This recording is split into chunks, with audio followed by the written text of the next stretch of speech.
From Lakshadweep, the islands had, for many centuries, owed nominal allegiance to the Chera kings of Kerala, who ruled the mainland about 400 kilometers off the southwestern coast of India. In the Arabian Sea, there lies a small chain of coral islands. Today they are called Lakshadweep, meaning, in Malayalam and Sanskrit, the 100,000 islands. In actual fact, there are only 36 islands, and only 10 of them are inhabited. They are tiny. Some of them you can walk across in 20 minutes.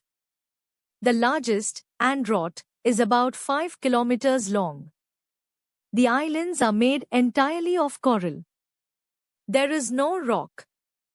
There is no soil except for what coconuts and sea storms have made over thousands of years.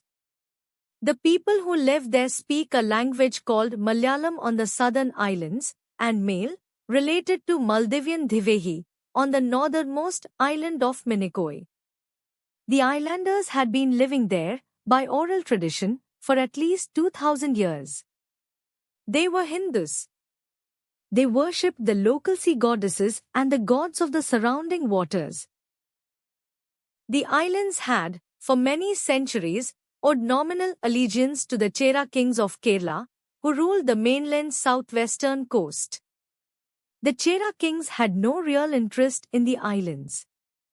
They were too small to tax meaningfully. They were too far away to defend. They were left mostly alone. The islanders developed their own local councils, their own social structures, their own ways. They fished. They raised coconuts. They traded coir rope to the mainland for grain. They lived simply and quietly in the middle of the sea. The mainland Cheras grew, prospered, and eventually weakened, and then fell. Long stories the islanders did not particularly care about, because they were not part of any of them. In approximately the year 661 of the Christian calendar, in Yemen, a young Arab Sufi named Ubaidullah set out on a long pilgrimage. He intended to walk and sail to Mecca. He had come from Medina. He had been a follower of one of the great early companions of the Prophet Muhammad. His teacher had passed away. He decided he would travel for many years, visiting all the holy sites of the early Islamic world, before returning home. He took a small ship from Yemen across the Arabian Sea. He had hoped to sail south along the African coast. Instead, the ship was caught in a storm. The storm carried it east for many days. The ship was thrown, eventually, onto the reef of one of the Lakshadweep islands, the island called Amini. The ship was wrecked. Most of the crew died. Ubaidullah, half drowned, was washed onto the beach. The villagers of Amini found him in the morning. They did not know who he was. They did not speak his language. He did not speak theirs.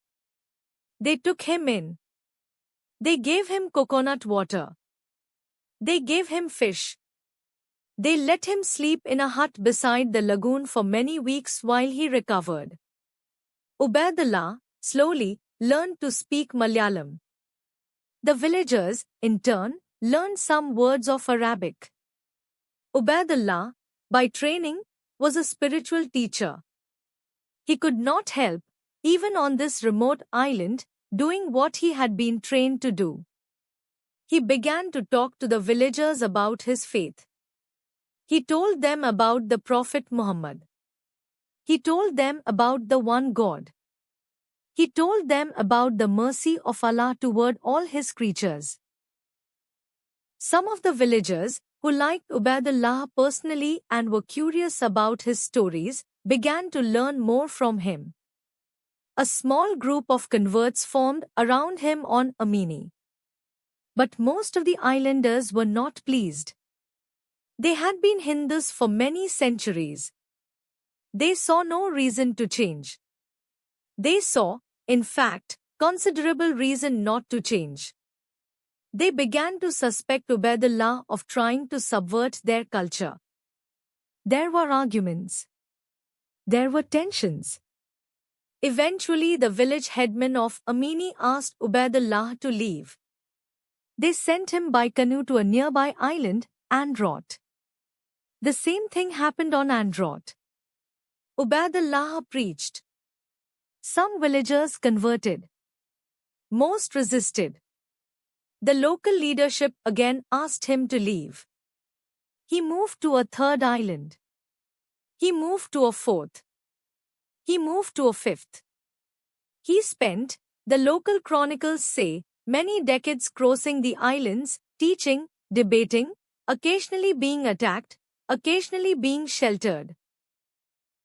Ubaidullah eventually returned to Androt in old age. He had become, by then, a familiar figure across the islands. He had grown grey. He had been on the islands now for 50 or 60 years. He had become almost an islander himself. He could speak Malayalam fluently. He understood the politics of every island. He died on Androt Island around the year 720. His followers buried him in a small grave near the eastern beach. They built a small wooden hut over the grave. Over the centuries, the small hut became a small mosque. Over the centuries, the small mosque became a larger mosque. The pilgrims started coming. The pilgrims came from all over the islands. The pilgrims came eventually from the mainland Kerala coast. The tomb of Ubaidullah at Androt became, slowly, a regional pilgrimage site of considerable importance. Long after Ubaidullah's death, his followers continued to teach. The islanders, generation by generation, converted to Islam. By the 15th century, almost the entire population of the Lakshadweep Islands had become Muslim. They had not been forcibly converted. They had been gradually persuaded, over almost 800 years, by descendants and successors of one shipwrecked Yemeni Sufi who had washed onto a beach in his 20s. The conversion of the Lakshadweep Islands is one of the longest gradual religious transformations in Indian history. There were no armies. There were no demolished temples. There were no political upheavals. There was only Ubaidullah, sitting under a coconut tree for many decades, talking to whoever would listen, in a language he had had to learn from scratch. Today, the population of Lakshadweep is about 98% Muslim, one of the most Muslim regions of India by percentage. The islands are administered as a union territory of India. The tomb of Ubaidullah at Androt is still standing. The mosque around it has been rebuilt several times. Pilgrims still visit. They still light incense. They still recite the early surahs of the Quran beside the tomb. The local Lakshadweep Muslims, who are called Mappilas in Malayalam, the same name as the mainland Kerala Muslims, consider Ubaidullah their spiritual ancestor. They will tell you, if you ask, that without that one shipwreck, without that one storm in the Arabian Sea in the year 661, their entire history, their language, their food, their music, their identity, would have been completely different. A single life, washed onto a beach in his 20s, became the founding event of an entire archipelago. That is, perhaps, what some of the islanders mean when they look out at the empty horizon of the Arabian Sea and quietly say to their children, "Be careful what you save from a shipwreck. You never know what you are bringing ashore." Tomorrow's story comes from another corner of India. Subscribe to walk with us through the folklore of every region, in your language.